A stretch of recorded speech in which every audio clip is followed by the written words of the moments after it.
Hello friends, welcome to Vishnu IAS. This is Raj Kumar.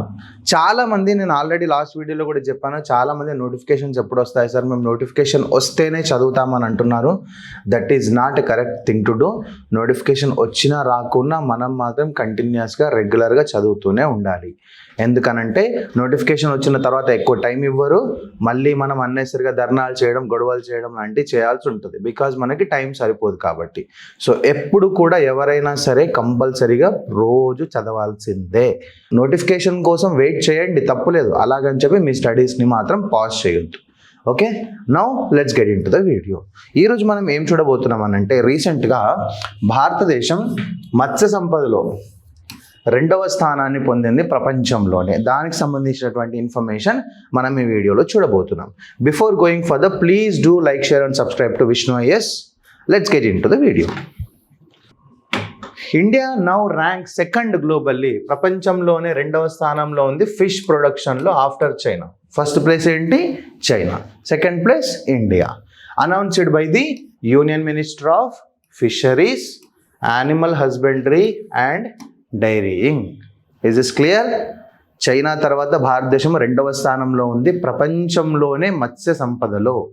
Okay, ఎట్లా ఉంది sir అంటే, ఫర్ ఎగ్జాంపుల్ మీరు ఒక డికేడ్ గ్రోత్ మనం చూసుకున్నట్టయితే, ఒక 10 సంవత్సరాల గ్రోత్ మనం చూసుకున్నట్టయితే 2013-14లో 95.79 lakh టన్స్ ఫిషెస్ని మనం ఉత్పత్తి చేస్తే 2023-24కి 184 lakh టన్స్ని ఉత్పత్తి చేయగలిగాం. 2024-25 టైంకి 195 lakh టన్స్ని మనం ఉత్పత్తి చేయగలిగాం.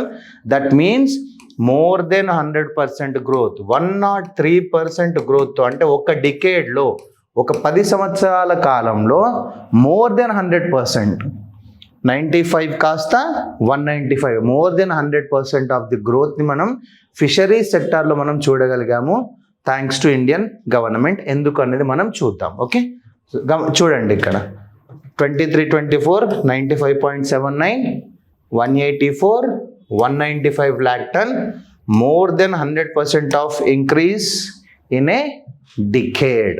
ఎంత సార్ ఓవరాల్ ప్రొడక్షన్ ఎంత ఉంది ఇప్పుడు ఫిషెస్ది? 195 lakh tons ఆఫ్ ప్రొడక్షన్ అనేది ఉంది భారతదేశంలో. సెగ్మెంట్ వైజ్ కాంట్రిబ్యూషన్స్ కనుక మనం చూస్తాం, ఎందుకంటే ఇక్కడ ఇన్లాండ్ రివర్స్ నుంచి వచ్చినది ఉంటుంది, లేకపోతే మెరైన్ ఫిషరీస్ కూడా ఉంటాయి అన్నమాట. ఇందులో మనం సెక్టార్ వైజ్ చూసుకున్నట్టయితే ఇన్లాండ్ ఫిషరీస్ అండ్ ఆక్వాకల్చర్ లోపల more than 75% of the total production is from inland fisheries, grown by 140%, reaching 147.37 lakh turns in 24-25. అంటే మనం ఏదైతే ముందు చూసామో 195 lakh టన్స్లో, దాంట్లో around 147 lakh tons inland fisheries నుంచే వచ్చాయి, ఇన్లాండ్ వాటర్స్ నుంచి, అలాగే ఆక్వాకల్చర్ నుంచి. Marine fisheries also contributed 25%. Inland fisheries and then marine fisheries, ఈ రెండు కూడా మనం సపరేషన్ చెక్ చేసుకోవాలి. Inland fisheries contributed by more than 75%, marine fisheries contributed around 25%. ఏ రాష్ట్రాలలో ఎక్కువ ఫిష్ ప్రొడక్షన్ జరుగుతుంది సార్ అని అంటే, ఆంధ్రప్రదేశ్, వెస్ట్ బెంగాల్, కర్ణాటక, ఒడిస్సా, గుజరాత్ అండ్ కేరళ. అంటే మీరు చూసుకున్నట్టయితే మొత్తం కూడా కోస్టల్ స్టేట్స్, అంతే కదా. ఎక్కువ సముద్ర తీర ప్రాంతాలు ఏవైతే ఉన్నాయో, కోస్టల్ స్టేట్స్ ఏవైతే ఉన్నాయో, వాటిలోనే ఎక్కువ ఫిష్ ప్రొడక్షన్ అనేది జరుగుతుంది. Andhra Pradesh, West Bengal, Karnataka, Odisha, Gujarat and Kerala, these are like most fish producing states in India. Budget 25-26 మనం చూసుకున్నట్టు, this is very important.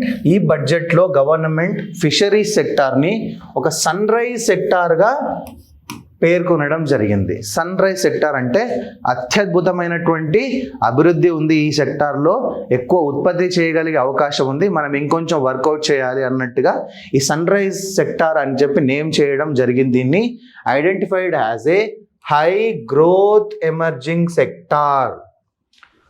High growth emerging sector, అందుకే ఈ ఫిషరీస్ని సన్ రైజ్ సెక్టార్గా పేర్కొన్నారు. దానితో పాటు ఫైనాన్షియల్ ఇంక్లూజన్ ఫర్ ఫిషరీస్, అంటే క్రెడిట్ ఇవ్వడం కానీ, ఎక్కడైతే ఫిషరీస్ ప్రొడక్షన్ జరుగుతుందో వాళ్ళకి ఇంకొంచెం ఎంకరేజ్మెంట్ చేయడము, reduction in custom duties to ease taxes, to ease cost తగ్గించడానికి కస్టమ్ డ్యూటీస్ని తగ్గించారు. Marine development, emphasis on EEZ and high seas, especially Lakshadweep and Andaman and Nicobar island. Okay, next sustainability in marine resource extraction. Marine resource, marine ఫిష్లు ఏవైతే ఉన్నాయో దాంట్లో సస్టైనబుల్గా fish చేయాల్సి ఉంటుంది. అంటే these are like focused areas from this budget 2025-26 that denoted fisheries sector as a sunrise sector in India. What are the different key initiative, government initiative to promote fisheries in India? One is Blue Revolution. మనందరికీ తెలిసింది చేపల ఉత్పత్తికి సంబంధించిందని 2015-16 టైంలో దీన్ని launch చేయడం జరిగింది. 3,000 కోట్ల రూపాయలతో 3,000 crore outlay for 5 years. అంటే దీని నుంచి 2015-16 నుంచి 5 years పాటు 3,000 కోట్ల రూపాయలు ఫిష్ ప్రొడక్షన్ మీద ఇన్వెస్ట్ చేయనున్నారు. Integrated development of inland and marine fisheries supports breeding, hatcheries, training and capacity building in the fisheries sector. This is about blue revolution. Next there is a separate scheme that is Pradhan Mantri మత్స్య సంపద Yojana. 2020లో launch చేశారు.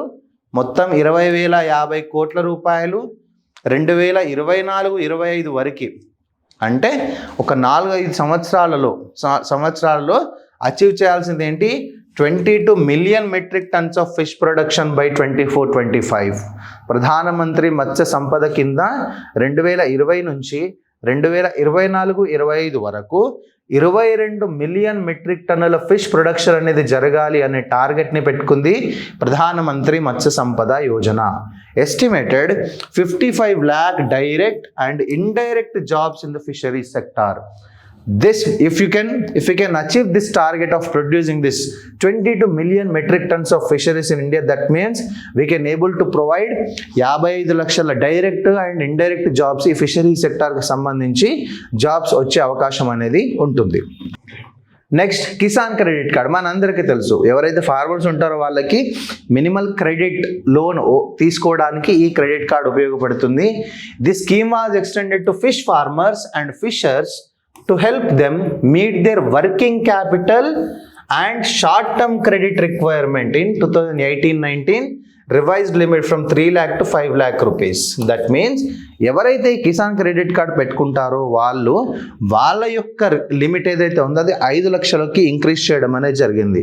ఈ Kisan credit card ఎందుకు use చేస్తారంటే farmer దాన్ని ఒక్కసారి కానీ కొన్నిసార్లు కానీ ఆ అమౌంట్ని విత్డ్రా చేసుకోవచ్చు. విత్డ్రా చేసుకుంటే ఏంటంటే అది వర్కింగ్ క్యాపిటల్ కింద లేకపోతే తనకున్న ఖర్చుల్ని ఏవైతే ఉన్నాయో అవి సాల్వ్ చేసుకోవడానికి ఈ కిసాన్ క్రెడిట్ కార్డ్ అమౌంట్ అనేది యూజ్ అవుతుంది. అది 5 లక్షలకు పెంచడం జరిగింది ఇన్ 2018-19 టైంలో. Cool. Next fisheries and aquaculture infrastructure development fund, FIDF. It was established in 2018 to create infrastructure facilities for both marine and inland fisheries sector. That is Fisheries and Aquaculture Infrastructure Development Fund. Next, organic fisheries. Organic fisheries cluster. India's first organic fisheries cluster location ఎక్కడ, సిక్కింలోని సొరెంగ్ అనే ప్రాంతంలో ఈ organic fisheries క్లస్టర్ని ఏర్పాటు చేయడం జరిగింది. This is India's first organic fisheries cluster launched under ప్రధానమంత్రి మత్స్య సంపద Yojana to promote eco friendly and chemical free fish farming. ఎలాగైతే మనం జనరల్ ఫార్మింగ్లో ఆర్గానిక్ ఫార్మింగ్ గురించి మనం మాట్లాడుకుంటున్నామో అలాగే సేమ్ వే ఫిషరీస్ ప్రొడక్షన్లో కూడా ఆర్గానిక్ ఫిషరీస్ని ప్రొడ్యూస్ చేయడానికి, that means eco friendly fisheries, chemical free ఫిషరీస్ని ప్రొడ్యూస్ చేయడానికి ఇది యూజ్ అవుతుంది. Like for example amur carp అనే fish, this an organic fish and receive support from NABARD for infrastructure and fish farmer producer organisations. వీటికి నాబార్డ్ ద్వారా నిధుల్ని అందచేయడం చేత ఆర్గానిక్ ఫిష్ ప్రొడక్షన్ని చేయడానికి ఈ పర్టికులర్ ఆర్గానిక్ ఫిషరీస్ క్లస్టర్ అనేది యూజ్ అవుతుంది. సార్ ఇది ఎక్కడ ఏర్పాటు చేయబడింది? సిక్కింలోని సొరెంగ్లో ఏర్పాటు చేయడం అనేది జరిగింది. Fine. So that's it for the day.